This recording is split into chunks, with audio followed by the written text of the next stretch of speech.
Creo que, bueno, ya el doctor tiene el micrófono abierto. Tal como lo dijo José Miguel, sean todos bienvenidos una vez más al penúltimo día del programa. Creo que esta semana ha pasado bastante rápido. Está de más agradecerles por toda la conexión diaria, a pesar de los problemas de internet, los problemas de conexión. Pero bueno, a pesar de todo, siempre estar allí en contacto. Hoy vamos a hablar de un tema bastante interesante, bastante complejo en nuestro país, tal como lo dijo José Miguel, de derechos humanos en Venezuela, con el doctor Humberto Prado, a quien tengo el placer de presentar hoy. Humberto Prado es abogado y director del Observatorio Venezolano de Prisiones, OEP, una organización dedicada a asistir a las personas privadas de su libertad y documentar los casos de violaciones de derechos humanos dentro de estos establecimientos de reclusión. En varias oportunidades ha solicitado medidas cautelares ante la Comisión Interamericana de Derechos Humanos para preservar los derechos fundamentales de la población penitenciaria. El doctor Prado en el año 2009 recibió el Premio de Derechos Humanos entregado por la Embajada de Canadá y actualmente es el comisionado para los derechos humanos del gobierno encargado de Venezuela. Doctor Humberto, una vez más, bienvenido. A los participantes, como todos los días les digo, pueden hacer llegar sus preguntas y comentarios a través del chat para al final irlas ordenando y bueno, hacérselas llegar al ponente. Muchísimas gracias. Sí, bueno, primero que nada, buenas tardes. Le doy las gracias a la organización por la invitación que han tenido a bien cursarnos para participar en esta serie de charlas con ustedes.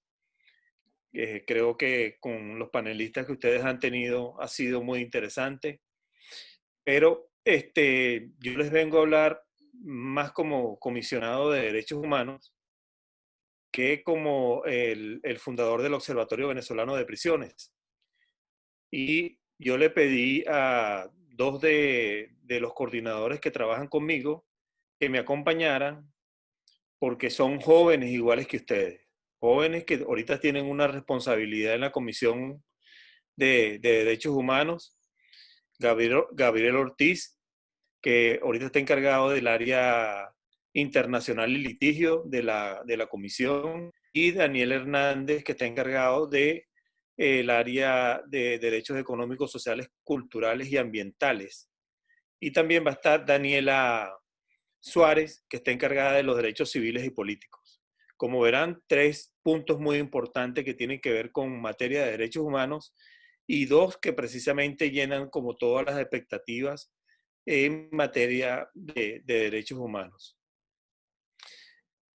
Puntualmente, yo iniciaría esta primera parte en decirle que, bueno, el año pasado yo tuve bien a ser seleccionado a estar al frente de la Comisión de Derechos Humanos del gobierno interino y desde ese momento me decidí a hacer un equipo en el tema para que me acompañara en este reto que tenemos, que es precisamente darle por lo menos la atención a todas las personas que lo requieran y atender cada una de las áreas que tienen cada uno de esos derechos como muy puntuales, que son derechos civiles y políticos, económicos, sociales, culturales y ambientales, además de otra área que tiene que ver con derechos vulnerables, donde está por lo menos grupos de LGTB, género, niños, niñas, adolescentes, defensores de derechos humanos, personas de la tercera edad,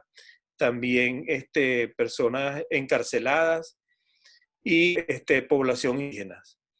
Además de esto, agregamos otro punto muy importante en vista de la situación que tiene Venezuela en los actuales momentos, donde tenemos más de 5.2 millones de personas que han salido del país de una manera forzada y que ahora se nos presenta con la situación del COVID otra situación más compleja. Están retornando y ese retorno pareciera que fuera un castigo.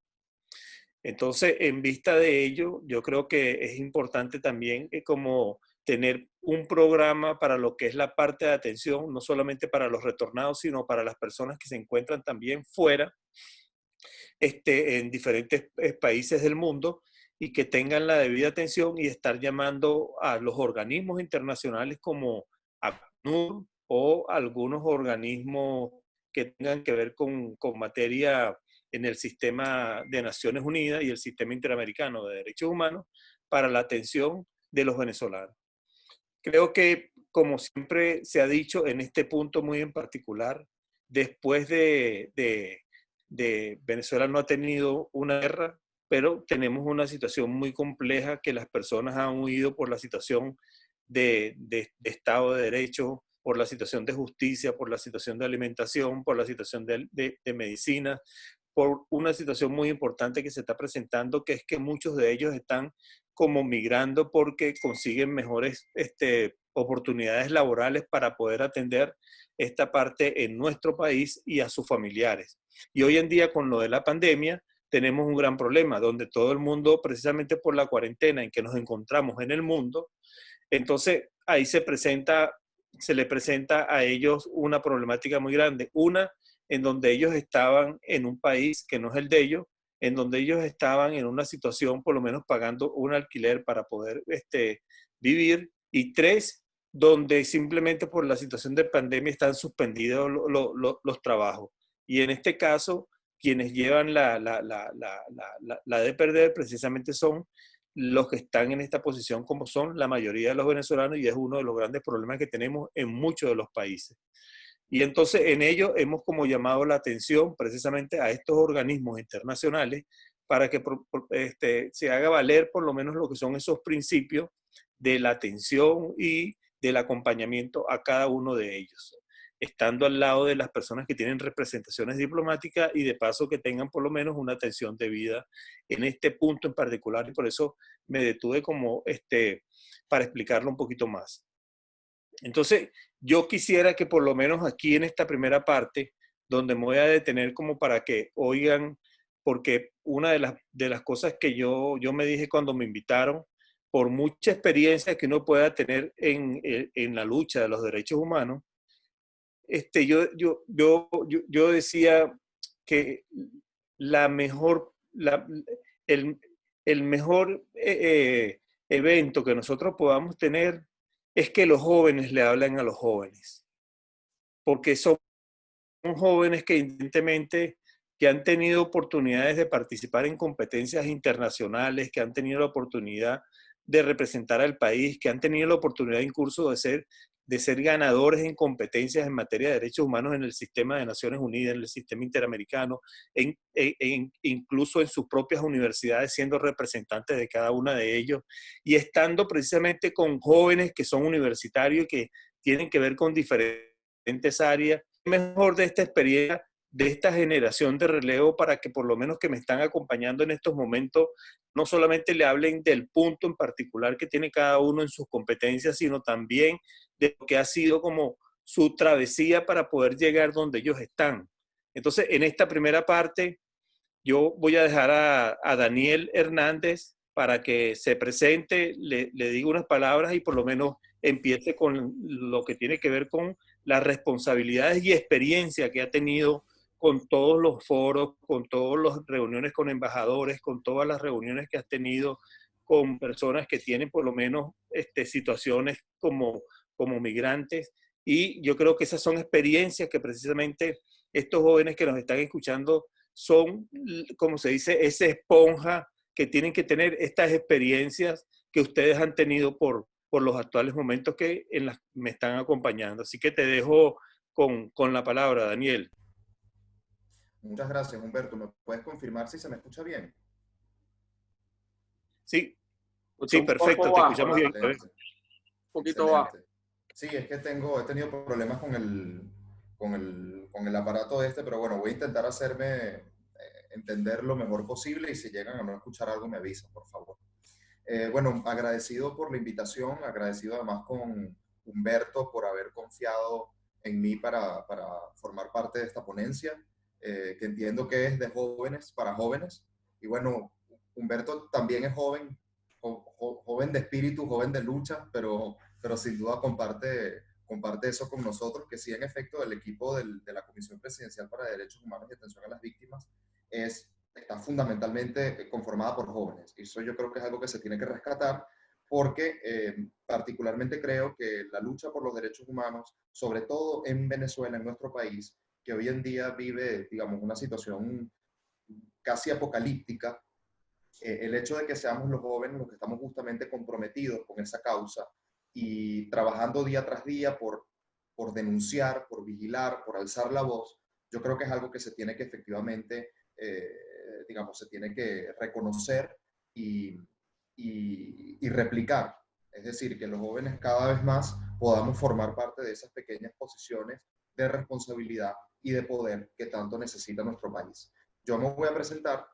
Yo me llamo Daniel Hernández, soy abogado venezolano de la Universidad Católica Andrés Bello, me gradué en el año 2017, estoy finalizando ya un máster en Derecho de la Responsabilidad y a lo largo de mi carrera universitaria tuve la oportunidad de trabajar de primera mano en el área de derechos humanos.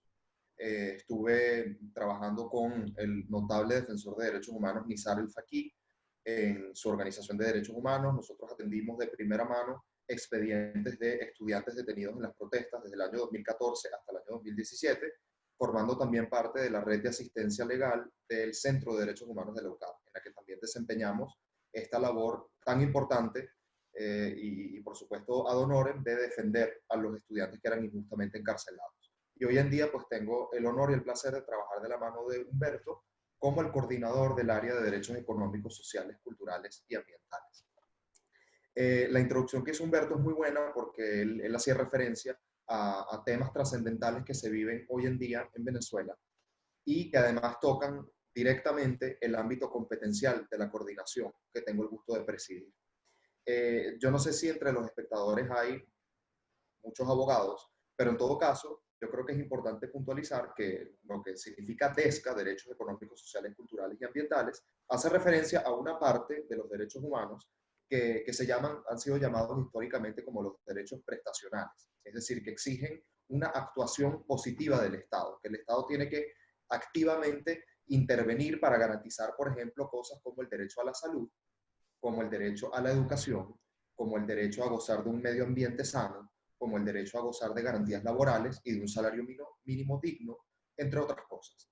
Y yo con esa breve introducción he resumido cuál es el ámbito competencial de la coordinación de DESCA. Es decir, nosotros tocamos derechos económicos, es decir, todo lo que tiene que ver con, por ejemplo, gozar de bienes y servicios, poder acceder a servicios públicos, poder conformar empresas, poder asociarse económicamente. Tocamos derechos sociales, como por ejemplo el derecho a la salud, el derecho a la educación, el derecho al trabajo digno y a unas condiciones de trabajo dignas, el derecho a sindicalizarse. Tocamos derechos culturales, como por ejemplo el acceso a la cultura, el acceso a recursos históricos y culturales y a la protección del patrimonio cultural e histórico de la nación. Y derechos ambientales que tienen que ver precisamente con la preservación de los ecosistemas naturales y a gozar de un medio ambiente sano. Ese es un poco el panorama general de la coordinación, digamos, de la que soy responsable. Y eso me lleva pues, a comentarles un poco el trabajo que nosotros hemos venido haciendo en situaciones que, bueno, yo me atrevería a decir que los DESCA son de los derechos más trastocados en Venezuela. Yo hice como una especie de una lista de 6 ítems muy breve que, digamos, que representan esos 6 temas por excelencia que nosotros hemos venido tocando en la coordinación como nuestras banderas, como nuestras puntas de lanza. El primer tema, que es un concepto que a todos nosotros nos va a resonar, es el tema de la emergencia humanitaria compleja. Nosotros sabemos, porque además ha sido denunciado así por organismos de la talla del Alto Comisionado de las Naciones Unidas para Derechos Humanos, que en Venezuela se vive una emergencia humanitaria compleja. Es decir, que hay un desmantelamiento total y transversal del sistema de garantías prestacionales para los venezolanos. Eso, por supuesto, pasa por crisis humanitaria, pobreza extrema, insuficiencia de la alimentación y nutrición, y esa, digamos, es una de las banderas que nosotros hemos llevado en la comisión en la coordinación de DESCA, porque además es un tema que toca de forma muy estrecha la dignidad humana, y en el fondo todos los DESCA tienen que ver estrechamente con la dignidad humana. Nosotros hemos participado activamente en todo lo que tiene que ver con el proceso de solicitar y recibir ayuda humanitaria. De hecho, hemos dirigido comunicaciones a mecanismos como la OCHA de las Naciones Unidas, que es digamos, la Oficina de Coordinación de Asuntos Humanitarios, y en general hemos alzado la voz en temas que tienen que ver con la situación de dignidad humana, o más bien de indignidad humana que se vive hoy en día en Venezuela. El segundo tema que nosotros hemos trabajado es el del acceso a los servicios públicos. Tenemos aquí, por ejemplo, el acceso al servicio público de agua, que ha sido una de las situaciones urgentes que hemos tratado con más énfasis en esta coordinación, denunciando especialmente el precario acceso al agua que tienen los hospitales venezolanos. En general, podemos decir que solo un 4% de la población venezolana tiene acceso continuo e ininterrumpido al agua. El 96% restante bien sufre de interrupciones constantes en el acceso al servicio público de agua, o no tiene, o de plano no tiene, no llegan a sus comunidades porque no existe la infraestructura o porque se ha dañado. Acceso a servicios públicos tenemos también, por ejemplo, el tema de la electricidad, que, digamos, está estrechamente relacionado con el tema del agua, porque, bueno, en Venezuela nuestro sistema es fundamentalmente generado a base de electricidad. Digamos, el agua genera la electricidad y por eso, bueno, son servicios que están concatenados y tenemos situaciones tan graves como que en hospitales principales de nuestro país hay hospitales que tienen 3 semanas, un mes sin agua. Hay un hospital que es los JM de Los Ríos, que el servicio de infectología de ese hospital tiene 1 año sin agua. Entonces, claro, aquí vemos directamente que los derechos, los llamados DESCA, se ven directamente trastocados cuando vemos que no hay acceso a servicios públicos. También hemos denunciado, por ejemplo, la precariedad en el acceso a la gasolina, que si bien no es un servicio público, es, digamos, un bien preciado, además protegido constitucionalmente, que permite a la gente, pues, desenvolverse en sus vidas diarias, transportarse. Y bueno, nosotros hemos denunciado cómo en Venezuela no solo hay un precario acceso a la gasolina, sino que además hay mecanismos de control político-social ligados al acceso a la gasolina. El hecho de que, por ejemplo, uno tenga que inscribirse en un determinado partido o obtener, por ejemplo, un carnet de la patria o registrarse en un sistema patria para poder acceder a gasolina, eso en sí mismo es una violación a varios derechos humanos, pero bueno, específicamente al derecho a acceder a bienes y servicios de calidad, que está de nuevo protegido constitucionalmente. El tercer tema que nosotros hemos trabajado con bastante énfasis es un tema que además digamos, este encuentro virtual es testimonio de ello, que es el tema del COVID-19 y la pandemia, y más bien la gerencia o falta de gerencia que ha tenido el régimen de Nicolás Maduro en el tema del COVID-19. Nosotros hemos hecho un seguimiento diario de la situación del COVID-19. Hoy en día, pues, a día de hoy, hay 4.365 casos de COVID-19 confirmados, según cifras, por supuesto, del régimen de Maduro, pero hemos denunciado una totalidad de derechos que han sido vulnerados en el contexto del COVID-19. No solamente el derecho a la salud, porque tenemos 46 centros hospitalarios que ellos llaman hospitales centinela, que son los hospitales, digamos, la primera línea de defensa cuando llega un paciente sospechoso de COVID-19, tiene que acudir a estos centros centinela, que son como los hospitales designados para recibir pacientes. Bien, estos centros centinela, pues hay centros centinela como por ejemplo el hospital Baldón, Caracas, el hospital El Algodonal, que tiene 3 semanas sin agua y que además desde el año pasado se encuentra en cierre técnico. Ese es uno de los hospitales centinela. Imagínense ustedes si una persona que sospecha tener COVID-19 debe ir a un hospital en el que ni siquiera tienen acceso al agua o a electricidad. En estos hospitales centinela tampoco hay las pruebas PCR, que son las pruebas de reacción en cadena de la polimerasa con transcriptasa inversa. Ese nombrezote es simplemente el nombre de la única prueba autorizada por la Organización Mundial de la Salud para poder detectar el COVID-19. Bien, en Venezuela solamente un centro tiene la facultad para, digamos, tiene las pruebas físicas y la facultad de practicar esas pruebas, que es el Instituto Nacional de Higiene Rafael Rangel. De resto, los 46 centros centinela no hay ninguno que tenga acceso a ese tipo de pruebas, de suerte que existe un subregistro importantísimo de casos de COVID-19 en Venezuela, que pueden ser muchísimos más de los que ha dicho el régimen de Nicolás Maduro. En el contexto del COVID, además, se han vulnerado otros derechos como la libertad científica y académica. No sé si ustedes lo vieron, pero la Academia de Ciencias Físicas, Matemáticas y Naturales emitió un informe hace par de meses en el que ellos revelaban un poco cuál sería la proyección del comportamiento del COVID-19 en Venezuela, y ellos delataban justamente que no existían suficientes pruebas PCR para realmente saber cuál es la dimensión del COVID-19 en Venezuela. Bueno, es el caso que inmediatamente que sale ese informe, quien es el presidente de la Asamblea Nacional Constituyente y legítima, por supuesto, Diosdado Cabello, emite amenazas en contra de la academia. Entonces, bueno,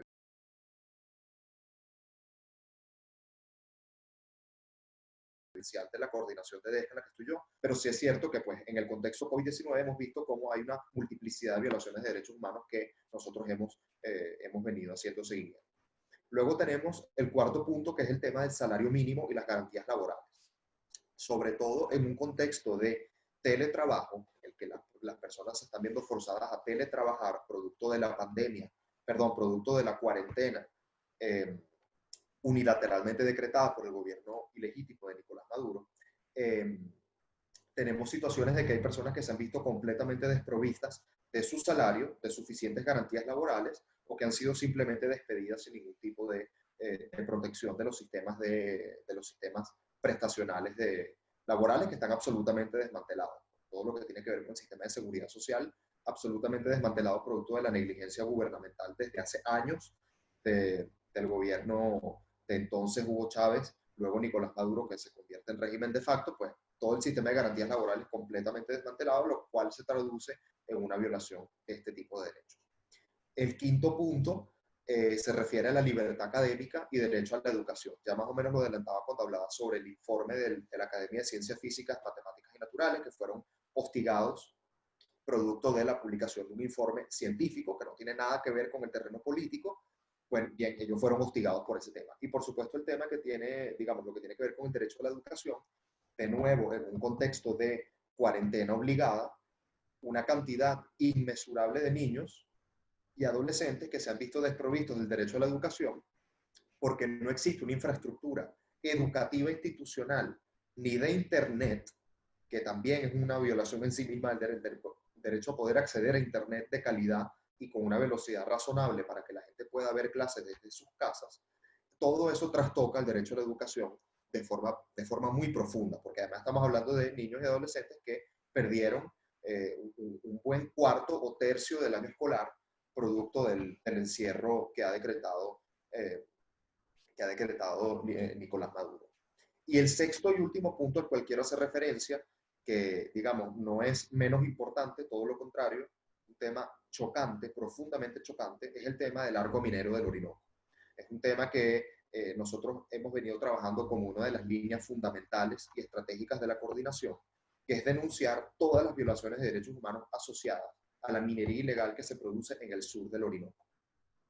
El arco minero del Orinoco, para quienes no lo saben, es una zona de desarrollo industrial, pues Nicolás Maduro la ha llamado así, una zona de desarrollo industrial minero que está ubicada al sur del Orinoco en el estado Bolívar.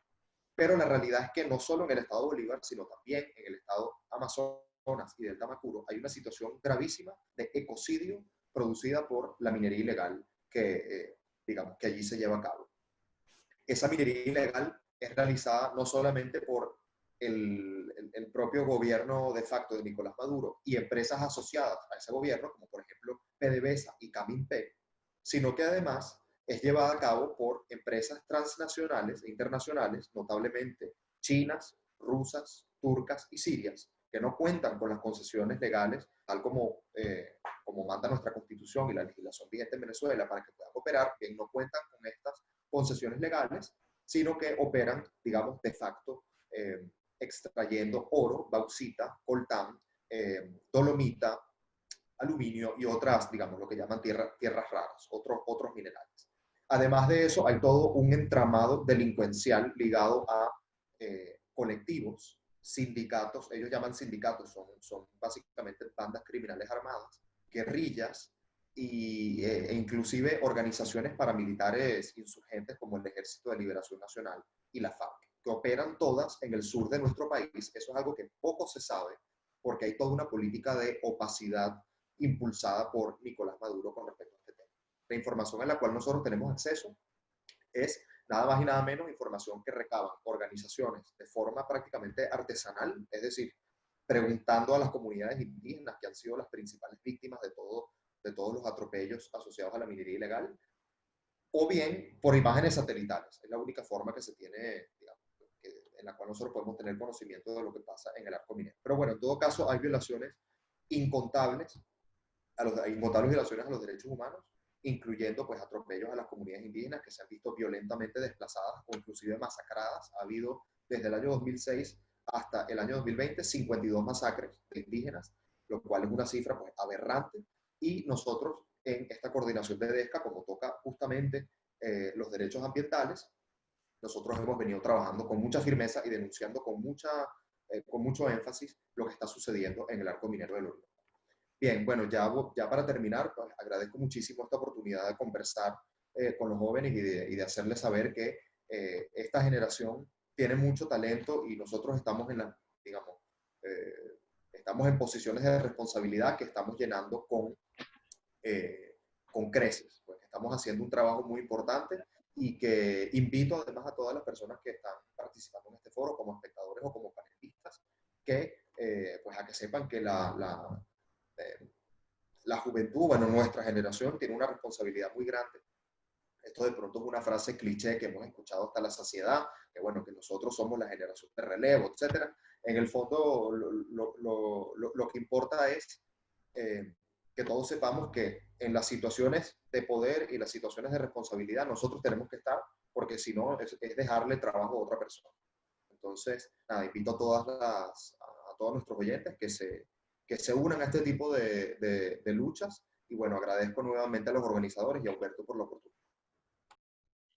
Bueno, Daniel, muchas gracias por tu amplia explicación en lo que tiene que ver con los temas que estamos tratando en la coordinación de derechos económicos, sociales y culturales y ambientales. Creo que las informaciones que nosotros hemos emitido de parte de esta coordinación ha sido muy importante en vista de la complejidad que tiene los derechos económicos, sociales y culturales que se conocen como DESCA.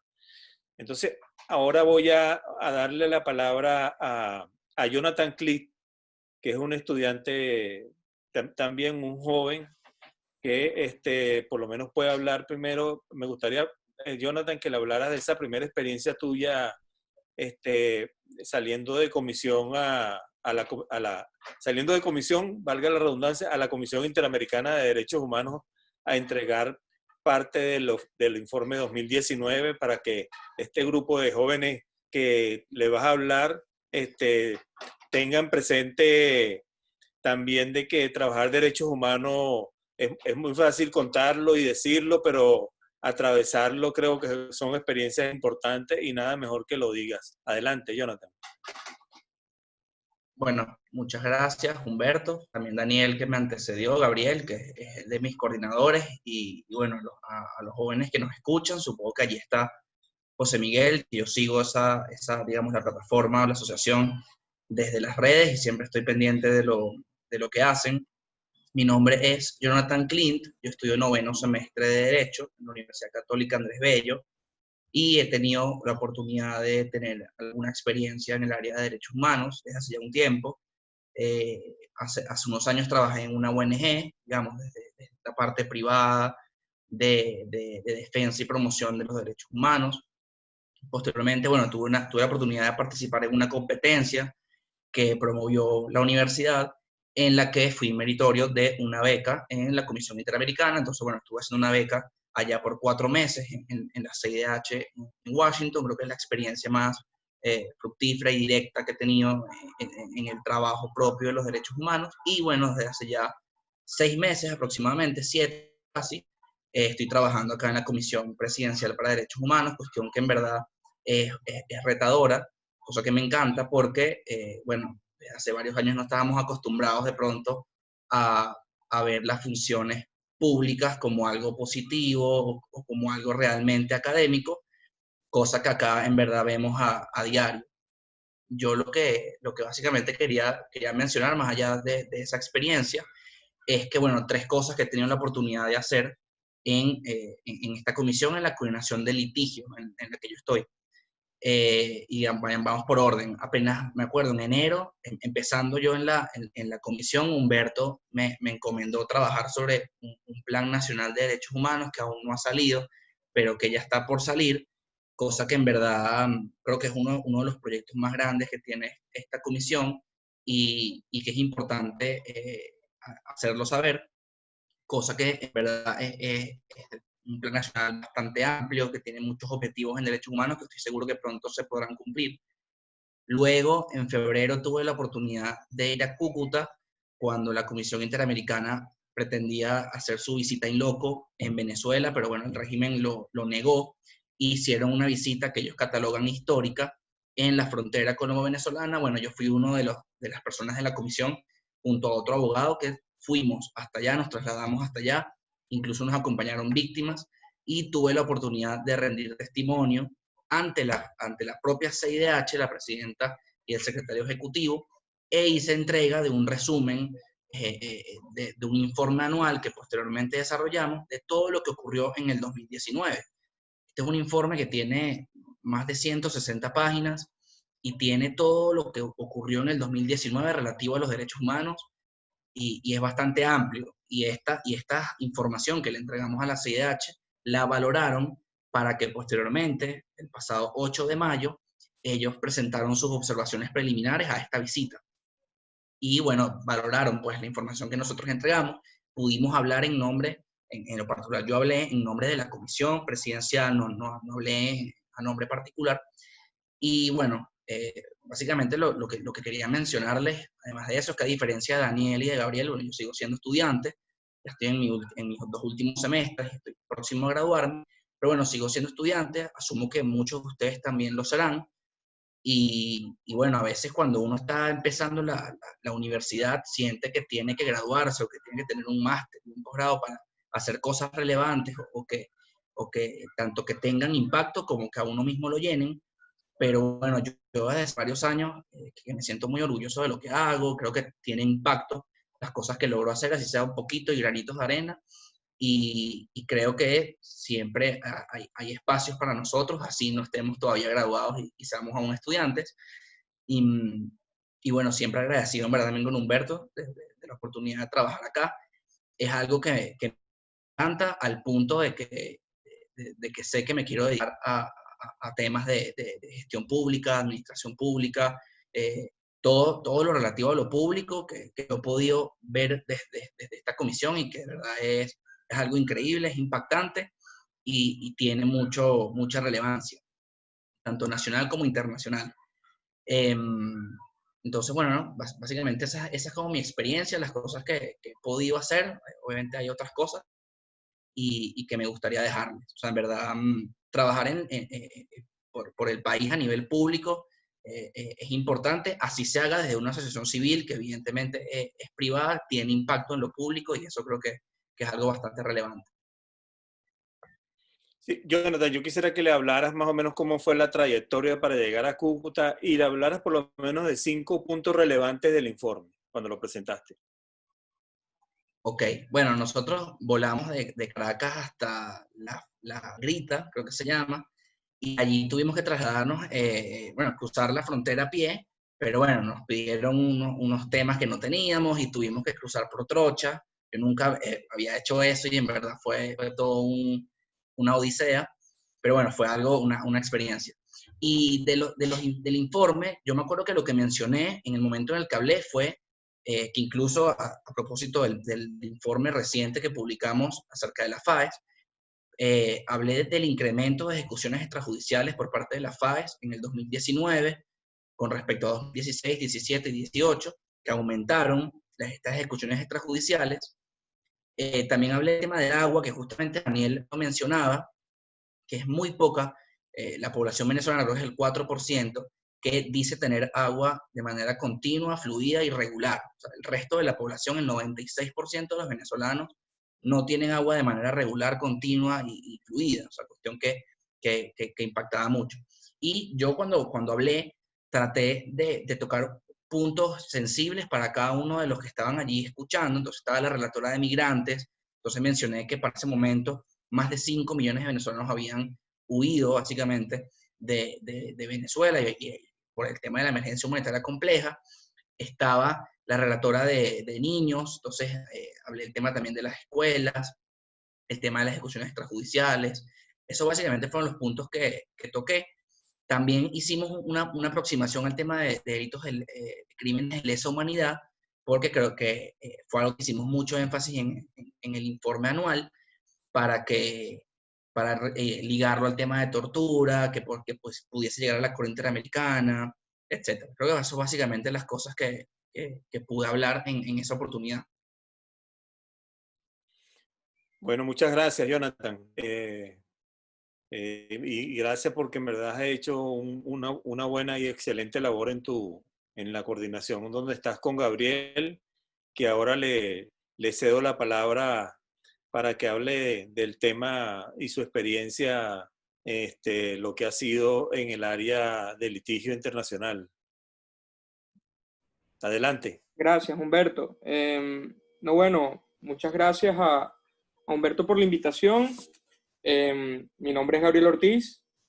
Soy abogado egresado de la Universidad Católica Andrés Bello este año, en enero de 2020. Y bueno, trabajo con el comisionado y soy el coordinador del área de litigio. Yo quería antes que nada agradecer a la Asociación Civil Más Ciudadanos por la invitación, igual a José Miguel, que también lo sigo en redes y nos conocemos en la universidad por este espacio, y a los 40 jóvenes que nos están acompañando aquí, pues también extenderles un saludo muy cordial y agradecer también a Daniel y a Jonathan por acompañarme aquí como parte del equipo de la Comisión Presidencial para Derechos Humanos. Bueno, yo para empezar quería hablarles, como me comentó Humberto, un poco de mi experiencia en esto. Yo apenas tengo 24 recién cumplidos. Ya, bueno, trabajé en el Centro de Derechos Humanos de la Universidad Católica Andrés Bello, haciendo seguimiento a todo el tema de la situación de derechos humanos a nivel nacional, especialmente en lo que tiene que ver con el área de justicia transicional.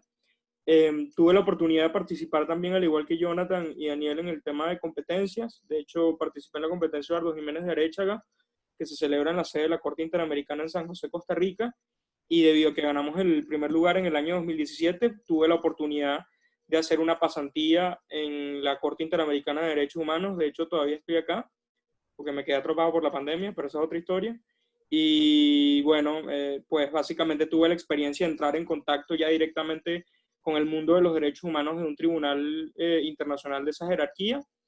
Y bueno, he tenido la oportunidad de interponer medidas cautelares, digamos, litigar casos antes de entrar en la comisión con Humberto en el observatorio, un caso que está próximo a celebrarse, que es el caso de la masacre de la cárcel de Vistahermosa, que va a ser desde el caso del retén de Katia, diferente a las medidas provisionales, un caso nuevo sobre el tema de, digamos, violencia institucional dentro de los centros carcelarios en Venezuela, y me parece muy importante. Y bueno, vengo trabajando con Humberto desde hace, digamos, lo conocí en OVP y ahorita estoy con él aproximadamente desde noviembre, y hemos trabajado mucho el tema de interponer acciones internacionales, y en eso yo quiero hacer énfasis acá. Jonathan les habló de todo lo que hemos hecho con el informe anual 2019, con el plan nacional, que obviamente no puedo hablar del contenido del mismo porque todavía no está público, pero creo que va a ser muy importante el poder responder a las necesidades con políticas públicas adecuadas en derechos humanos, puesto que desde 2016 la usurpación publicó su propio plan nacional y ninguno de los indicadores allí plasmados han sido cumplidos, siendo que el nuestro está basado en estándares internacionales y de experiencias positivas que se han vivido en Argentina, España y otros muchos países, y particularmente nosotros creemos que es un plan con expectativas realistas.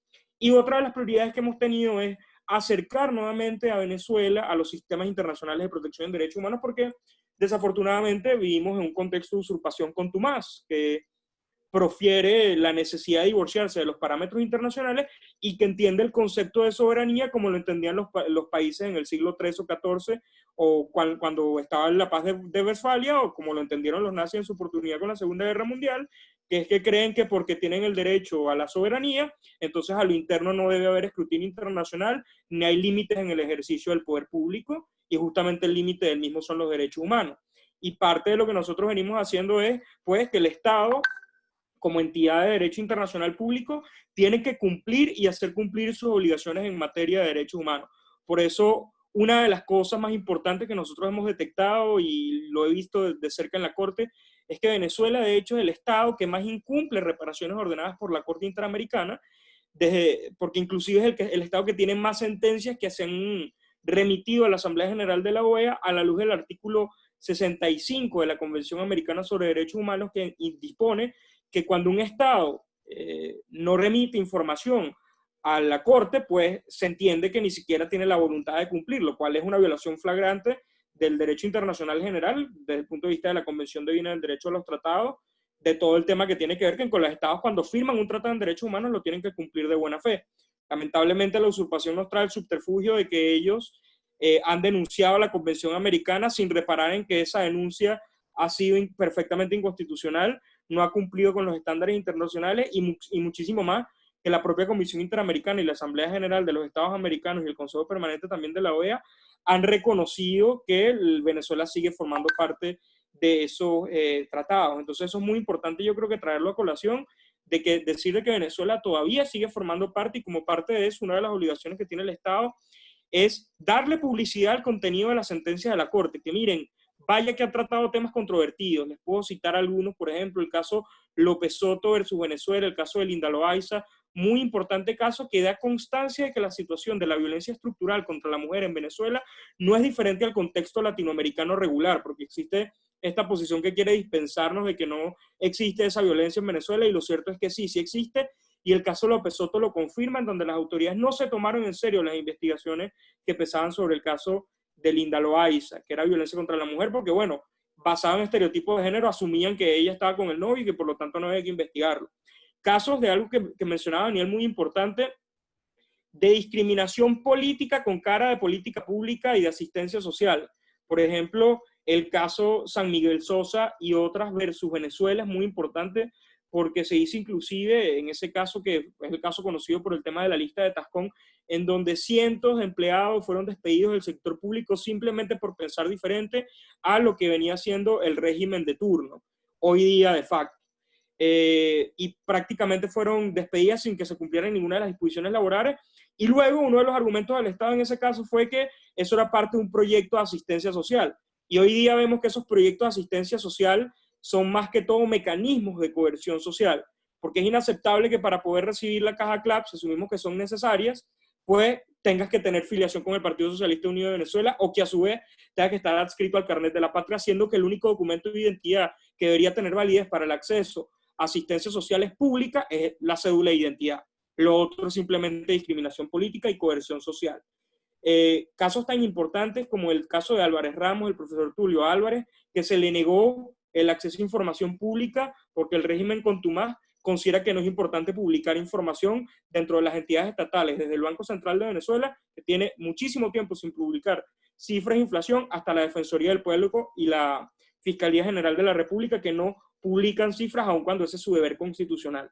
Entonces, nosotros decidimos que hay que cumplir con la obligación de publicidad que imponen todas las reparaciones de la sentencia de la Corte Interamericana, y por eso hemos elaborado 24 cuadernillos de jurisprudencia que resumen todos y cada uno de los casos que ha dictado la Corte Interamericana de Derechos Humanos y que estamos próximos a publicar, de tal manera que el Estado reafirme su compromiso de cumplir y hacer cumplir las reparaciones ordenadas por la Corte. Pero, como si no fuera suficiente con lo anterior, hemos decidido también interactuar directamente con la Alta Comisionada de Naciones Unidas para los Derechos Humanos. Hemos constantemente evaluado lo que viene siendo el estatus y cumplimiento de las resoluciones y el informe de julio del año pasado de la Alta Comisionada. Hemos hecho seguimiento, y sobre la situación general de derechos humanos puedo decirles que hemos interpuesto cerca ya de 60 llamados urgentes desde enero, que son mecanismos de acciones más inmediatos que las medidas cautelares, sobre una multiplicidad de casos que versan desde ejecuciones extrajudiciales hasta problemas que tienen que ver con la asistencia de salud y problemas estructurales del servicio de prestación de agua, de alimentos, y bueno, obviamente la criminalización contra profesionales como nosotros los abogados, el lunes se hizo viral el tema de la abogada Eva Leal, lo hemos trabajado, y yo quería concluir también comentándoles sobre el impacto, ¿no? Porque muchas veces puede que vean los organismos adscritos al gobierno interino como que no están generando impacto, pero yo, por ejemplo, quería citar algunas cuestiones que nosotros hemos intitulado historias de éxito, en donde nosotros obviamente hemos tenido un impacto, que era algo que mencionaba también Jonathan. Solamente en enero logramos interponer una medida cautelar relativa al caso de Gilbert Caro, en donde hicimos una ampliación relativa al compañero que estaba con él, que era Víctor Ugas, y logramos la liberación de Víctor. También tuvimos el caso en marzo, cuando ya estaba la pandemia, entre finales de marzo y principios de abril, de un defensor de derechos humanos en el estado de Lara, en Henderson Maldonado. Logramos interponer acciones urgentes y fue liberado, al punto de que también trabajamos conjuntamente con organismos internacionales y organizaciones privadas como Human Rights Watch y Frontline Defenders, y ellos muy fehacientemente nos ayudaron, y Henderson hoy en día, a pesar de tener medidas sustitutivas, está en libertad. Inclusive, eso que les hablaba Jonathan, que fue que Jonathan valientemente se trasladó hasta la frontera con Cúcuta, pasó todo eso y tuvo que entregarle ese resumen del informe anual en las manos de Arosemena de Troitiño, que es la comisionada para Venezuela de la Comisión Interamericana de Derechos Humanos. Nosotros, pues, tras esa experiencia tan valiosa, remitimos una carta con quienes hemos trabajado de forma permanente, que es la representación diplomática del Consejo de Venezuela ante el Consejo Permanente de la OEA, e hicimos posible que el 27 de mayo la Comisión Interamericana asistiera al Consejo Permanente y narrara verbalmente todos los resultados de las observaciones o preliminares tras la visita in loco de febrero de 2020, en donde constataron que la militarización de la seguridad ciudadana ha sido fundamental en el aumento de las ejecuciones extrajudiciales después de que la comisionada Bachelet solicitara a las autoridades de facto que desarticularan el grupo FARC, cosa que no ha pasado, y muy por el contrario se han incrementado las ejecuciones extrajudiciales. Entonces, vean pues que inclusive hemos interpuesto acciones relativas a personas varadas en España, y logramos publicación de ellos con la Embajada de España ya en el portal Europa Press, dándole visibilidad a esto, porque por alguna razón que desconocemos no se ha querido traer a esas personas, que son más de 1.000 personas, calculamos, que están varadas allá, que se fueron para allá pensando que no iba a ocurrir ninguna pandemia, les cayó la pandemia y se quedaron varadas allá. Pues nosotros respondimos dándole visibilidad a su caso cuando la usurpación se ha negado a hacerlo. Entonces yo quisiera culminar diciendo algo que digo cada vez que me invitan a estas cosas, que es que en Venezuela hay un problema estructural de erosión del Estado democrático y de derecho, que tiene que ver mucho con cómo se han comportado las autoridades jurisdiccionales. Eso es muy importante que hagamos énfasis para el proceso transicional que se avecina a futuro. Es normal, es previsible, porque pasa hasta en las democracias más fuertes, que el ejecutivo incurra en abusos. El poder ejecutivo es lo más cercano a una monarquía y por lo tanto es previsible que ellos incurran en abusos inaceptables. Pero lo que no es permisible y a lo que hay que condenar con toda la contundencia es que organismos de naturaleza jurisdiccional hagan todo lo posible por mantener las situaciones violatorias de derechos humanos. Eso es inaceptable, porque el sistema vigente actual de derechos humanos se basa fundamentalmente en entender que es el sistema jurisdiccional constitucional el de la tutela de los derechos humanos. Pero la gran pregunta que los derechos humanos buscan responder es ¿qué pasa cuando esos sistemas fallan? Y para eso están los sistemas internacionales de protección. Entonces la situación de Venezuela es doblemente mala. Por un lado, tenemos los tribunales constitucionales internos, que de ellos, a diferencia del Ejecutivo, no se esperan violaciones, sino tutela y que se pongan del lado de los derechos del ciudadano. Pero ahora bien, ¿qué pasa cuando ellos traicionan ese principio? Algo muy grave, que es que deberían intervenir los sistemas internacionales de protección, como la Comisión, la Corte y el Alto Comisionado de las Naciones Unidas para los Derechos Humanos. Pero cuando hay un Estado contumaz, lo más parecido, mutatis mutandi, al régimen nazi, pues es muy difícil hacer cumplir los mandatos internacionales. Y es por eso que parte de lo que decía Daniel y parte de lo que decía Jonathan, para ser efectivo, requiere que nosotros mantengamos la presión ante los organismos internacionales para que cumplan y hagan cumplir, insisto, el contenido de sus mandatos. La resolución del año 2018 del Consejo de Derechos Humanos llevó al informe de julio de 2019 de la alta comisionada, y eso paulatinamente llevará a muchísimas otras cosas que considero importantes. La invitación del gobierno interino al embajador Tarre llevó a que se consolidara la embajada en la frontera colombo-venezolana in loco y tuviéramos resultados positivos. Creo que todos estos esfuerzos tienen un impacto que principalmente colocan el foco en las víctimas, y es eso lo que a nosotros en derechos humanos, más allá de los conflictos políticos que tengamos, debemos proferir, porque lo que es la comisión actualmente es fundamentalmente un órgano lo más parecido a una defensoría del pueblo que lamentablemente hoy día se encuentra usurpada. Le agradezco mucho nuevamente a la Asociación Civil la invitación, le agradezco a Humberto Prado, comisionado presidencial para los derechos humanos, la oportunidad de estar aquí ante este montón de jóvenes, y les invito a que continúen con la defensa y protección de los derechos humanos de todos los ciudadanos venezolanos, pero desde la responsabilidad académica que ello implica. Documentense, lean, eso es muy importante para poder defenderlo con propiedad, porque es eso lo que hace la diferencia frente a la defensa de los mismos de forma correcta y apropiada. Con contenido, creo que todo es posible de que siempre logremos tener la razón. Con argumentos y razón, siempre vamos a poder defender las cosas tal y como es, y no habrá ningún argumento en contra que, basado simplemente en agendas políticas, pueda contrariar. Agradezco la oportunidad y muchísimas gracias a todos por escucharme, y pues también a mis copanelistas y compañeros de trabajo, Daniel y Jonathan, por la oportunidad. Entonces nada, con eso por mi parte yo culminaría. Bueno, muchas gracias, Gabriel. Yo creo que todas las personas que nos están escuchando, bueno, lamentablemente Daniela no ha podido comunicarse,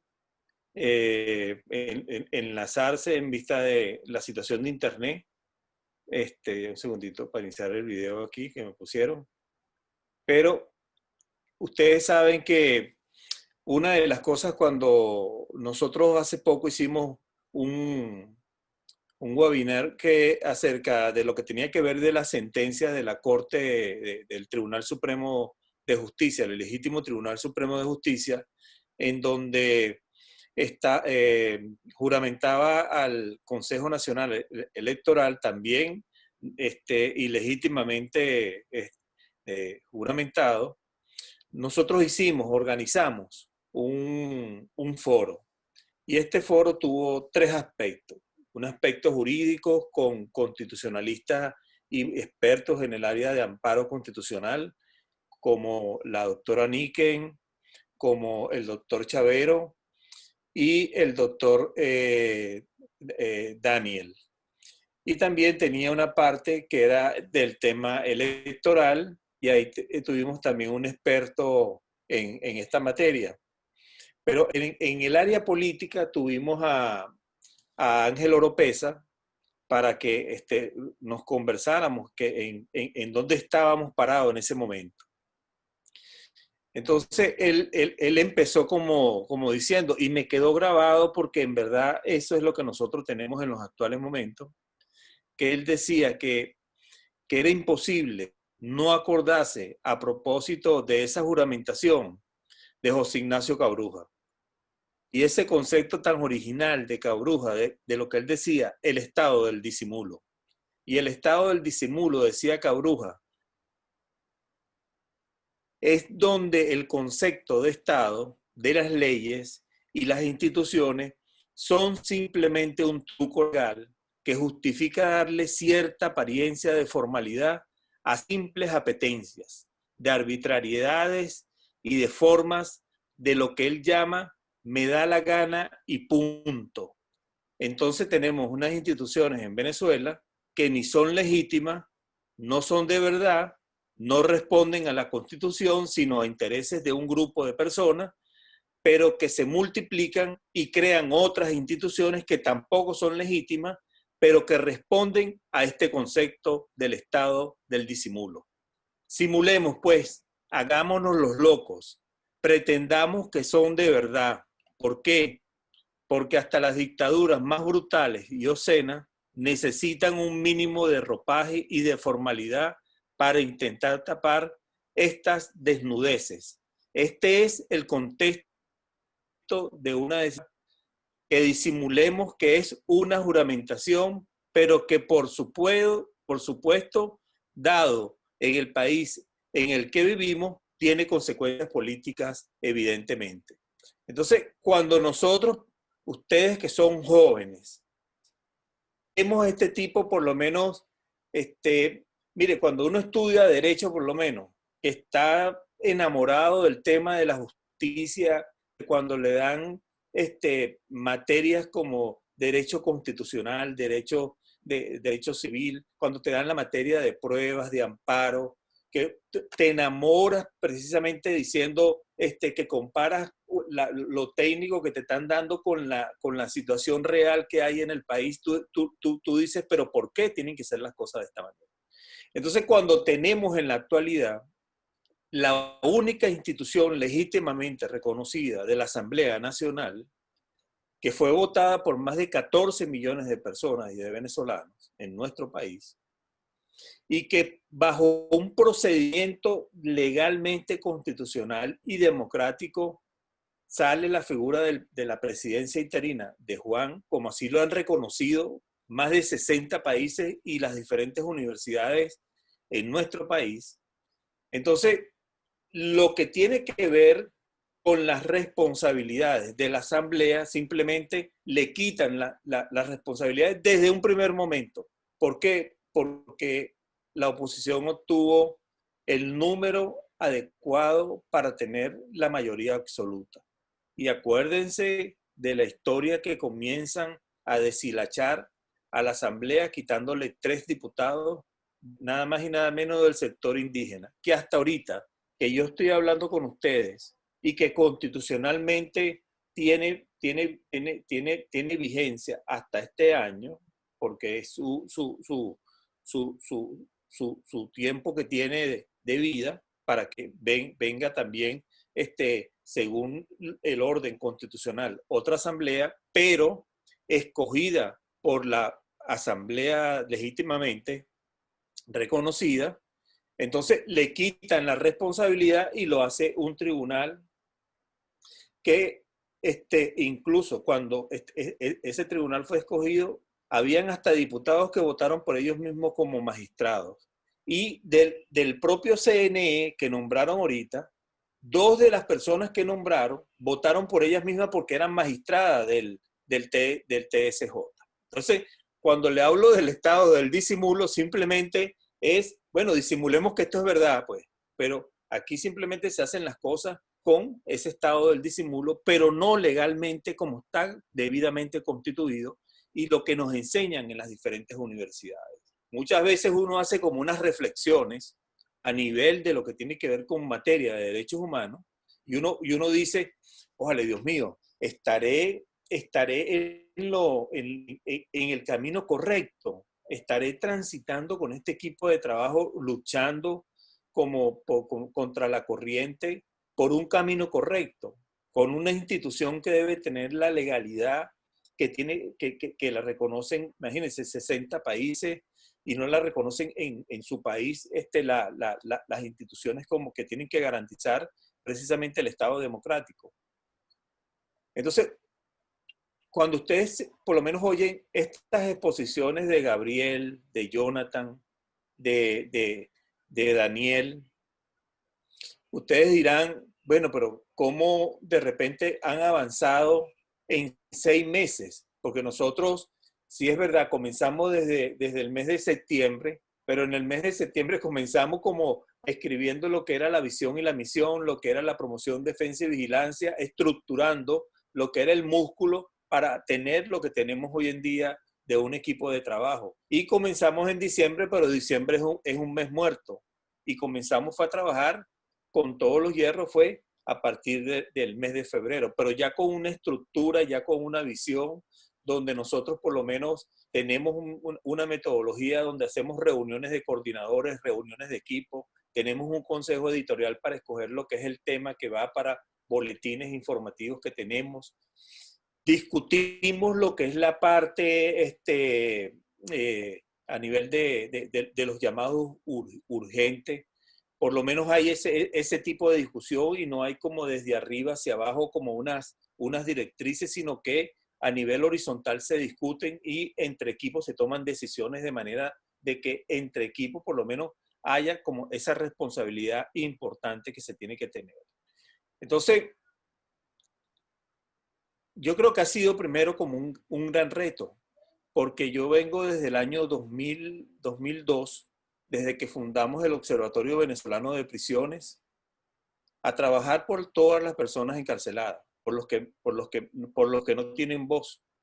Y desde ese momento logramos por lo menos impulsar 8 medidas provisionales emitidas por la Corte Interamericana de Derechos Humanos. Hemos logrado participar en más de 15 años en audiencias en la Comisión Interamericana de Derechos Humanos. Estar en Ginebra, en los diferentes mecanismos de Naciones Unidas en materia de derechos humanos, exponiendo el tema y llevándolo a los diferentes mecanismos, relatores y peritos, para llevar ese tema a esas instancias. Ahora, es como muy fácil decirlo en este corto tiempo que le estamos dando a Daniel, que le dimos a Jonathan, que le dimos a Gabriel, que no habló Daniela, y en el espacio que a mí me toca como hablar de lo que es el músculo y de lo que queremos nosotros como Comisión de Derechos Humanos y Atención a las Víctimas, podemos decir por lo menos de que ustedes vean lo que se ha logrado durante muchos años trabajando el tema de derechos humanos en nuestro país, no solamente desde la Comisión o del Observatorio, sino del movimiento de derechos humanos de Venezuela. Yo creo que cuando ustedes ven por lo menos aquí en nuestro país en los actuales momentos, 3 oficiales de la Oficina de la Alta Comisionada haciendo seguimiento y documentando casos para que tenga presencia su oficina. Esté aprobado por el Consejo de Derechos Humanos una misión de hechos que consiste en investigar a los violadores de derechos humanos con nombre y apellido, y que ellos ya han levantado con todas las informaciones que se ha emitido a diferentes instancias. A ellos lo que están es como confirmándolas, entrevistándolas a las víctimas nuevamente y poniéndola como con el estilo que tiene que presentarse este año en el mes de septiembre en el Consejo de Derechos Humanos ese resultado, que seguramente le darán otro periodo para que sigan las investigaciones. Y también en este tema tenemos lo que son unas investigaciones que están en la Corte Penal Internacional, que están en la segunda etapa, como se dice, y que se espera que pase a la tercera etapa de complementariedad en este tema en particular. Los derechos humanos, lo primero que yo le puedo decir es que no son una fotografía, son una película, porque una fotografía tú la tomas inmediatamente, la película va rodando, pero ese rodaje lo tienen que convertir los defensores de derechos humanos en la documentación, en lo que es el acompañamiento, en no dejar solo nunca a las víctimas, en tener precisamente un espacio muy, muy importante para que las personas que no tienen voz sean oídas. Ese es el compromiso que desde la Comisión de Derechos Humanos y Atención a la Víctima del gobierno interino hemos tenido con todos los venezolanos. Darle voz a los que no tienen voz. Poner a las víctimas en primer espacio. No las estrellas, sino las víctimas, porque aquí las víctimas tienen nombre y apellido. Y eso es lo que nos mueve a nosotros y es precisamente lo que ponemos a nivel de todos los espacios, tanto el tema de Naciones Unidas como del Sistema Interamericano de Derechos Humanos, en donde cada vez que presentamos algún informe son tomados, son por lo menos investigados, llaman para verificar cada uno de estos números que estamos dando. Nacimos con un papel que nos dieron como se dice, el nombramiento.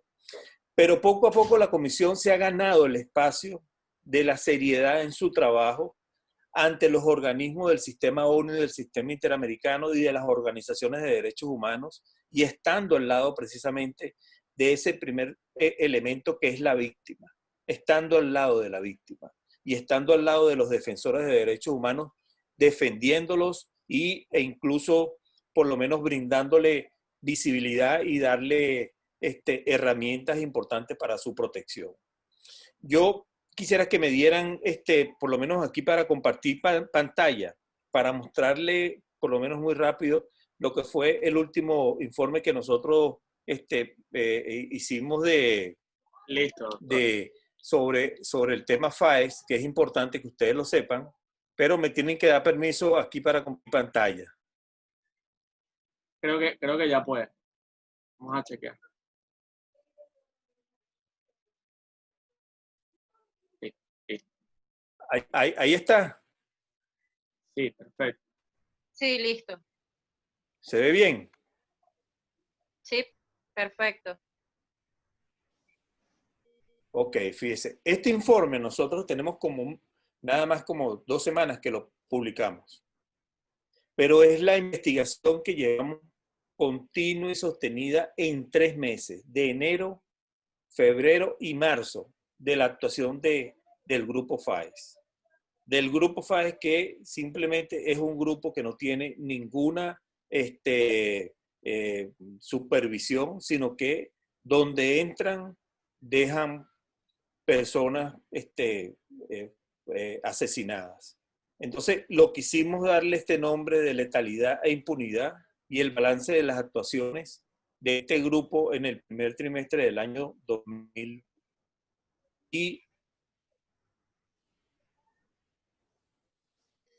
aquí por lo menos podemos ver 2 cosas, ¿no? De lo que fueron los casos de este primer trimestre, de 158 ejecuciones extrajudiciales y 90 presuntos casos de ejecuciones también extrajudiciales. Entonces, cuando hacemos una comparación en esto, más o menos para que ustedes tengan cómo nosotros lo medimos y cómo nosotros lo investigamos, es que una cosa es cuando tú de repente te vas a diferentes fuentes como averiguar cómo tienen ellos tantos números de personas que han sido asesinadas extrajudicialmente, y nos encontramos muchas veces que nada más teníamos el número pero no teníamos el nombre y el apellido, y nosotros nos dedicamos precisamente a que cada uno de las personas asesinadas tenga nombre y apellido y fueron debidamente documentados. Y tenemos por lo menos los estados donde hubo el mayor número de ejecuciones extrajudiciales, como Lara, Zulia, Aragua, Distrito Capital, Miranda, Barinas, Nueva Esparta y Yaracuy. Lara ha sido uno de los estados donde más han ejecutado personas. Fíjense, yo le estoy hablando del primer trimestre, no del primer semestre, que lo estamos terminando en los actuales momentos, que en cuanto lo tengamos, por lo menos con las direcciones que ustedes nos puedan dejar, se los vamos a remitir. Pero es importante que vean los números y los estados que están involucrados, por lo menos en el mayor número de actuaciones donde han tenido letalidad este grupo. Y además de ello, de lo que han sido estas ejecuciones, en lo que, cuando ustedes ven la relación del número de estados, de la primera parte que le di, y lo que le sigue a continuación, por lo menos en donde ha habido la menor cantidad. Y el patrón de las ejecuciones extrajudiciales, ¿cómo ha sido? Fíjense que eso es importante que ustedes lo sepan, de cómo se construye un patrón para que puedan hacer el seguimiento y documentación. Las víctimas son hombres entre 18 y 45 años. Fueron buscados en sus hogares a altas horas de la noche o en el transcurso de la madrugada. 2, tras ser separadas de su familia, bien sea ellos procedieron a alejarla del lugar o obligarlas a las familias a abandonar la casa. Las víctimas fueron fuertemente golpeadas en distintas partes del cuerpo y después simplemente ejecutadas, aparecen. 3, los funcionarios se retiran del lugar, no sin antes llevarse todos los objetos de valor que consiguen en la casa donde se meten. Se llevan hasta por decir algo, hasta los pañales del niño, pues se llevan, hasta los cables de los teléfonos, de las denuncias que están debidamente documentadas. Y 4, finalmente procedían a emitir declaraciones oficiales donde indicaban que dijeron que había un enfrentamiento y se resistían a la autoridad. Y 6, cabe resaltar que estos operativos de saturación e inteligencia presuntamente practicados, no se tuvo información del deceso de ningún funcionario de la FAES. Hasta ahorita que estoy hablando con ustedes, no tenemos ese tipo de información. Lo que sí tenemos es que ustedes vieron por lo menos unas declaraciones de la que es ministra de Asuntos Penitenciarios, es que las propias FAES le asesinaron una escuela de ella. Y ella simplemente calificó en ese momento de que era un grupo totalmente aberrante. Entonces, es aberrante porque le matan un custodio, pero todas las personas que han fallecido bajo este grupo nunca parece que se acordaron que existía. Y cuando hacemos por lo menos una comparación del 2018 con el 2019, vemos por lo menos que el número de ejecuciones extrajudiciales estaban de 205. En el 2019 subieron a 1.231. Y también de lo que se llama por lo menos con los estados donde hubo el mayor número de víctimas, Lara, Distrito Capital y el Zulia en el 2018, aquí por lo menos vuelven a repetir, fíjense ustedes, el Distrito Capital y Lara nuevamente se vuelve a meter. Y también por lo menos cuando se habla de que no se tuvo ninguna información del deceso de ningún funcionario de la FAES, en contraste solo con 2 funcionarios y otros 8 que resultaron heridos en el 2019. Cuando hacemos una comparación 2018 con el 2019 y parte del 20, nos encontramos que en el 2018 hubo 205, en el 2019 253 y en el primer trimestre de este año nada más, en 3 meses, 158. O sea que esto tiende a subir, por lo menos ahorita cuando presentemos el del primer semestre de este año. Y cuando hablamos de las detenciones arbitrarias, hablamos de entre el periodo del 1 de enero al 31 de marzo, hubo 21 detenciones arbitrarias. Ninguna de las detenciones cumplieron los requisitos establecidos en el artículo 44 de la Constitución, que establece que desde el momento de la detención tiene que tener derecho a la defensa. Ahí ustedes ven por lo menos que puedo traer a colación la detención de la abogada el día de ayer que la detuvieron en el estado Lara, que simplemente ni siquiera los abogados ayer y hoy pudieron hablar con ella para por lo menos organizar lo que era la defensa en la presentación del tribunal militar. Un civil presentándola en un tribunal militar. Y sin embargo, el tribunal militar decidió, conoció y no se declaró incompetente como para trasladar el caso a un tribunal civil, sino que simplemente le dieron una medida cautelar, bajo presentación cada vez que lo requiera el tribunal. Es una de los patrones que tiene este régimen para las personas que cuando las detienen. 3, las privaciones de libertad cometidas en este periodo en cuestión fueron resultado de las medidas de represalia contra periodistas, líderes políticos, diputados, miembros de la sociedad civil en general, por comentarios o conductas emitidas en discrepancia con las políticas del régimen. Aquí hay 2 factores muy importantes que siempre tienen que tomar en cuenta en estas detenciones. Cuando se habla de la situación de la gasolina y cuando se habla de la situación del COVID, así seas médico, te detienen. Y cuarto, que los grupos afectados fueron 4, ¿no?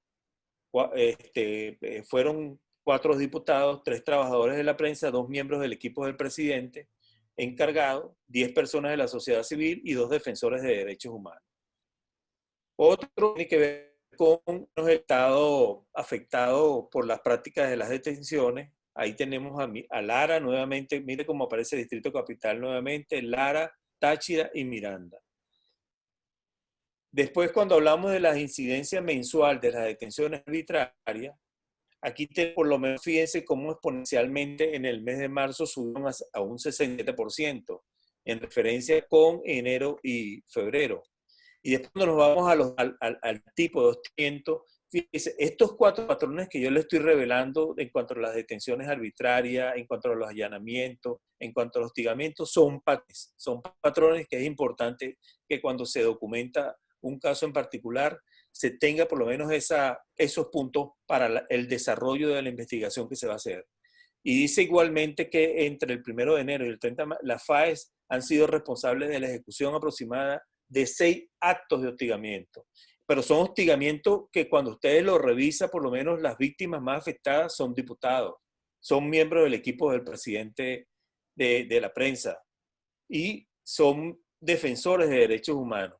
Y tercero, las referidas actuaciones se llevaron a cabo tanto en lugares abiertos al público como en residencias a las víctimas. Yo creo que una de las prácticas que aquí se ve es la situación con las mujeres, que cuando llegan a una residencia y no encuentran al esposo, entonces se llevan a la mujer o a los hijos y le dice, si usted no se entrega, entonces detenemos a su familia. Imagínate, esto es como una situación de chantaje, pero es un patrón que estamos viendo en estas detenciones que hacen. En cuanto a los actos de hostigamiento, igualmente podemos separar dos tipos en cuanto a lo que tiene que ver hostigamientos y amenazas, por un 57% y un 42%, que es importante por lo menos que se lleve ese tipo de números en este tipo de investigaciones. Y el último tiene que ver con los allanamientos arbitrarios desde el 1 hasta el 31 de marzo, que en ninguno de los casos registrados los funcionarios presentaron orden de allanamiento.